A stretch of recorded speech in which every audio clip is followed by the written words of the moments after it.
Hello welcome back to my channel Satya Bengaluru. ఏం చేస్తున్నారు అందరూ? ఎలా ఉన్నారు? సూపర్గా ఉన్నారని అనుకుంటున్నా.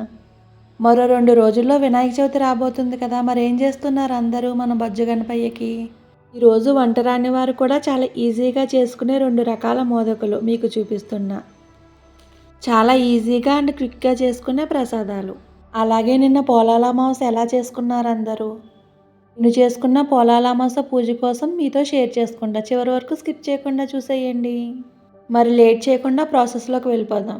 ముందుగా పల్లీలను తీసుకుని లో ఫ్లేమ్లో ఉంచి వేగనివ్వాలి.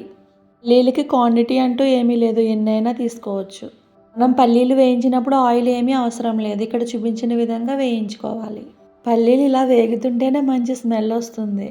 చాలామందికి ఇలా పల్లీలు వేయించుకుని తినడం అంటే చాలా ఇష్టం. పల్లీలు ఇలా ఇష్టంగా తినే వాళ్ళ కోసం చిన్న టిప్. పల్లీలు తినటం మొదలెట్టామంటే ఎంత తింటామో కూడా మనకే తెలియదు. అలా ఎక్కువగా పల్లీలు తిన్నప్పుడు కన్ఫామ్గా చిన్న బెల్లం ముక్క నోట్లో వేసుకోవాలి. ఎందుకంటే ఎక్కువగా పల్లీలు తినటం వల్ల లైట్గా కళ్ళు తిరిగినట్టు అనిపిస్తుంది.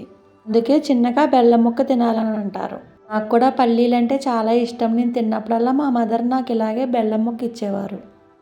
మీలో ఎంతమందికి తెలుసు పల్లీలు తిన్న తర్వాత ఇలా చిన్న బెల్లం ముక్క తినాలని? పల్లీలు బాగా వేగిన తర్వాత ఇక్కడ చూపించిన విధంగా పైన ఉన్న పొట్టు తీసేసుకోవాలి. ఈ పల్లీలు ఎంత దోరగా వేపుకుంటే అంత టేస్ట్గా ఉంటే మనం చేసుకునే మోదకులు. ఇలా పలుకు లేకుండా ఇలా మెత్తగా మిక్సీ పట్టుకోవాలి. ఇప్పుడు తగినంత బెల్లం వేసుకుని మరొకసారి మెత్తగా మిక్సీ పట్టాలి. ఇప్పుడు హెల్త్కి ఎంతో మంచిదైన అందరికీ ఇష్టమైన తెల్ల నువ్వులను తీసుకుని త్వరగా వేయించాలి. నువ్వుల కోసం అయితే చెప్పనవసరం లేదు. చిన్న నుంచి పెద్ద వరకు కూడా అందరికీ కూడా ఎన్నో హెల్త్ బెనిఫిట్స్ కలిగిస్తుంది ఈ తెల్ల నువ్వులు. తెల్ల నువ్వులు కూడా అంతా ఇంత తీసుకోవాలని క్వాంటిటీ ఏమీ లేదు, మన ఇష్టం, ఎంతైనా తీసుకోవచ్చు. ఇలా దోరగా వేగిన నువ్వులను చల్లారిన తర్వాత మిక్సింగ్ బౌల్లో వేసుకుని మెత్తగా మిక్సీ పట్టుకోవాలి. నువ్వుల మిశ్రమం మెత్తగా అయిన తర్వాత తగినంత పంచదార కూడా వేసుకుని మెత్తగా మిక్సీ పట్టాలి. నువ్వులు వేసిన తర్వాత పంచదార వేస్తున్నాం కాబట్టి కొంచెం ఎక్కువసేపు మిక్సీ పట్టాలి, లేకపోతే పంచదార పలుకులు కింద ఉండిపోతుంది. ఇలా మెత్తగా ముద్దలాగా అయిన తర్వాత ఒక బౌల్లోకి తీసుకోవాలి. మనం ముందుగా రెడీ చేసుకున్న పల్లీల మిశ్రమం అలాగే నువ్వుల మిశ్రమం రెండు కొద్దిగా నెయ్యి వేసుకుని బాగా ముద్దలా కలుపుకోవాలి. రెడీ చేసిన ప్రసాదాల్ని కొంచెం కొంచెంగా తీసుకుంటూ మోదికల షేప్లో ఒత్తుకోవాలి.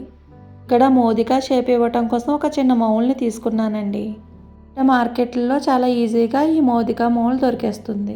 ఈ మోదిక మౌల్కి కొద్దిగా నెయ్యి అప్లై చేసుకోవాలి. మన మోదిక షేప్ ఇచ్చేటప్పుడు ఎక్కడా అంటుకుపోకుండా ఉండటం కోసం. ఇలా చేస్తే షేప్ అనేది కరెక్ట్గా వస్తుంది. మోదిక మౌల్ లేని వాళ్ళు చేత్తో కూడా చేసుకోవచ్చు. ఇలా పల్లీలతో ఎప్పుడైనా మీరు మోదిక తయారు చేశారా? ఇప్పుడు నువ్వుల ప్రసాదంతో మోదిక తయారు చేయటం కోసం మోదిక మౌల్కి కొద్దిగా నెయ్యి అప్లై చేసి అక్కడక్కడ రోజ్ పెటల్స్ అంటించి పూల ప్రసాదాన్ని ఇలా లోపల ఇన్సెట్ చేసి గట్టిగా ప్రెస్ చేస్తే మన మోదిక రెడీ అయిపోయింది. చాలామంది మోదికల లోపల కొబ్బరితో చేసినవి, డ్రై ఫ్రూట్తో చేసినవి స్టఫ్ పెడుతూ ఉంటారు. ఈ మోదికలకి అలా అవసరం లేదు. చూడడానికి అందంగా, తినడానికి టేస్టీగా, ఆరోగ్యానికి హెల్తీగా, వండడానికి సింపుల్గా అయిపోతాయి. రండి, నువ్వుల ప్రసాదంతో చేసిన ఈ మోదిక ఎంత అందంగా ఉందో. మోదికలు వంట రాని వాళ్ళు చాలా ఈజీగా చేసుకోవచ్చు. మనం కూడా పండుగలప్పుడు ఎక్కువ నైవేద్యాలు వండుతాము. సో మనకి టైం ఉండదు కాబట్టి ఇన్స్టెంట్గా ఇలా మోదికలు తయారు చేసుకోవచ్చు. పిండి ఉడకబెట్టే పని లేదు, స్టఫ్కి ఏమీ రెడీ చేసుకునే అవసరం లేదు. చాలా సింపుల్గా అయిపోతాయి మన మోదికలు. ఇదో పోలాల అమావాస్య గురించి నేను చేసుకున్న పూజ గురించి షేర్ చేసుకుంటానని చెప్పాను కదా. పోలాల అమావాస్య ప్రతి సంవత్సరం శ్రావణ మాసం ఆఖరి రోజున వస్తుంది. నేనే పోలాల అమావాస్య అని అంటారు. పూజకి ప్రధానంగా ఉండవలసింది కంద మొక్క. కంద మొక్కకి పసుపు కొమ్ము కట్టి పూజ చేస్తాము. పూజకి పెద్దగా నైవేద్యాలు కూడా అవసరం లేదు. సలివిడి, వడపప్పు, పానకం, అత్తీసరన్నం నైవేద్యం కింద ఇవి వండితే సరిపోతాయి.